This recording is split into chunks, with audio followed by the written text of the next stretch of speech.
Eloise started out as Wayne County's effort to service the social welfare needs of Wayne County residents. The county had opened a poorhouse in the city of Detroit in 1832 on the corner of Gratiot and Mount Elliott. 5 years later, the state legislature indicated that they thought that the county should expand their operation and thought that it should be located somewhere in the center of the county. It turned out that the center of the county is Nankin Township, which became the city of Westland. In 1838, the county officials elected to purchase a piece of property in Nankin Township called the Black Horse Tavern, located on the old Chicago Pike, which is now Michigan Avenue.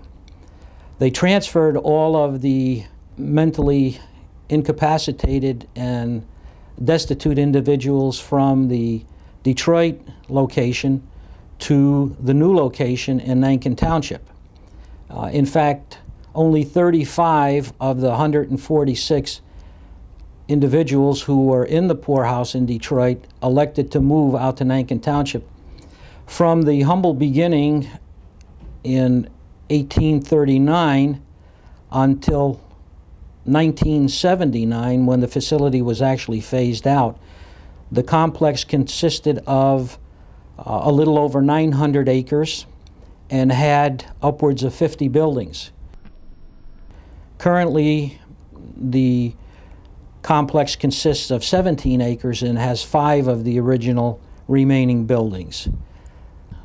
The name Eloise, or the term Eloise, didn't come into play until 1894.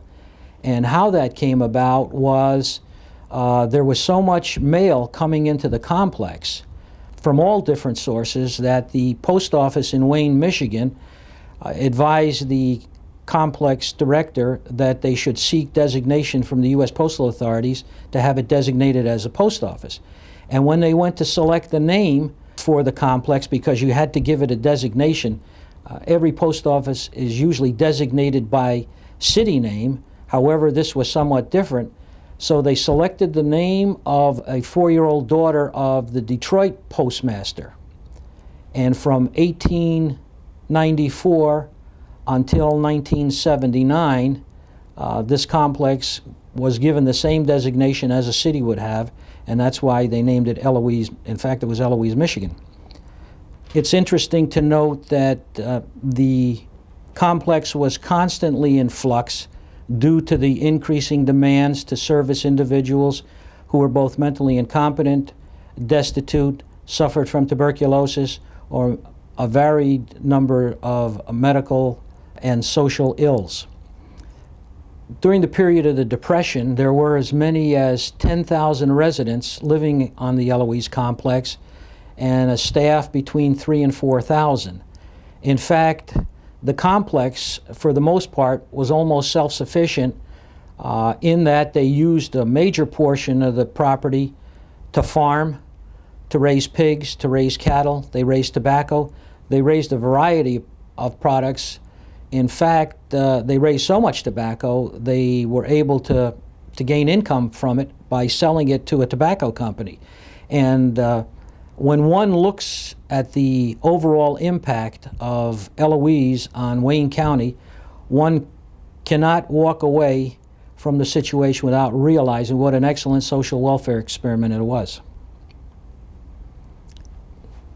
Some of the people who came out to Eloise ended up living as much as 50 years on the complex, and in fact, in many instances, died on the grounds and were buried on the grounds. The county does have a cemetery. It is located on the south side of Michigan Avenue, and we believe there are 7,145 people buried there. We're in the process of attempting to reclaim it and identifying all of the individual graves. Some of the accomplishments of Eloise, most notably the development of X-ray. It's widely held that the first use of X-ray in the United States was at Eloise. Along with the development of X-ray, Eloise has serviced a number of notable individuals who have come here for various reasons. One of the most notable individuals is a gentleman called Elijah McCoy, who developed a self-oiling device for steam engines, and it's where we get the term the real McCoy. He was out at Eloise, or he was a resident of Eloise in 1929 and died at Eloise. Recently we've been made aware that a number of professional ball players spent some time at Eloise. In fact, the pinch hitter who hit the first home run was a patient at Eloise many years ago. So Eloise has served the community well. In the late 70s, the state legislature liberalized the mental health laws, and as a result of that liberalization, institutions such as Eloise became passé. Individuals, if they did not pose an imminent threat to themselves or to someone else in the community, were released from facilities such as Eloise and were housed out in the general community. The last remaining psychiatric patients left Eloise in 1979, and the majority of the buildings remained vacant up until the middle of 1984, when the county began to raise these buildings. Currently, as I said before, the site consists of about 17 acres with 5 remaining buildings, 5 from a total of 50. So you can see the sheer magnitude of the demolition project when the majority of the buildings were torn down. Why? Primarily because of the fact of the state regulations and the fact that the city of Westland saw the facility as an attractive nuisance. There was a reasonable amount of vandalism that was going on that required the action of their local public safety departments, both police and fire, and rather than continue liability exposure, the county elected to tear the buildings down. The 5 remaining buildings on the complex consist of D Building, the original name of the buildings. Since 1994, the building has been renamed the K. Beard Building after Commissioner K. Beard, who represents the area. Besides the K. Beard Building, which is the largest building on the complex, we have the original fire station, the original bakery, the power plant, and the commissary. Not to give the impression that this 900 acres that originally comprised Eloise is just sitting fallow, let me point out some of the uses that have been developed for the property. Number one, the commissary has been turned into a family shelter that now services 23 families who are homeless.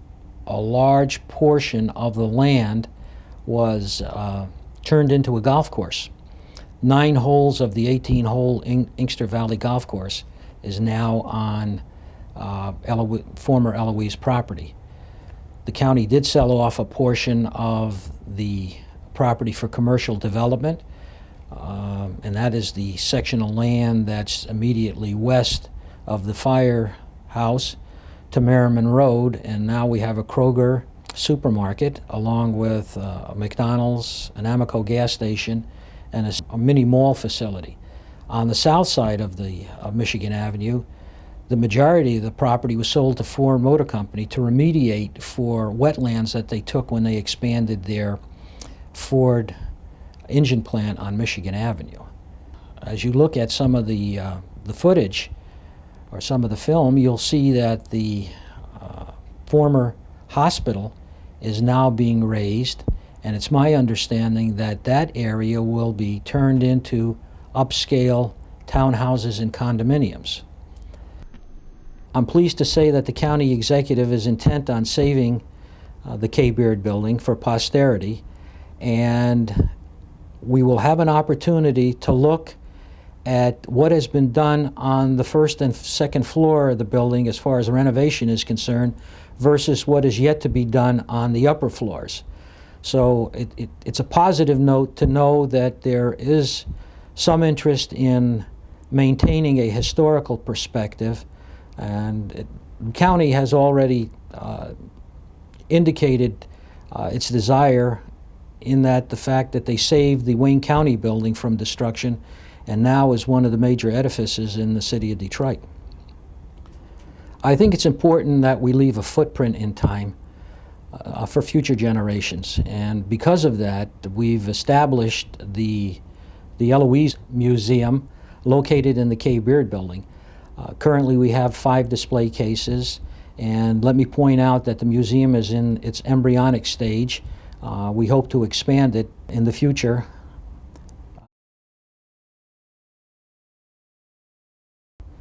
We're awfully quick to tear down our heritage. I think it's important that we leave a footprint in time for future generations.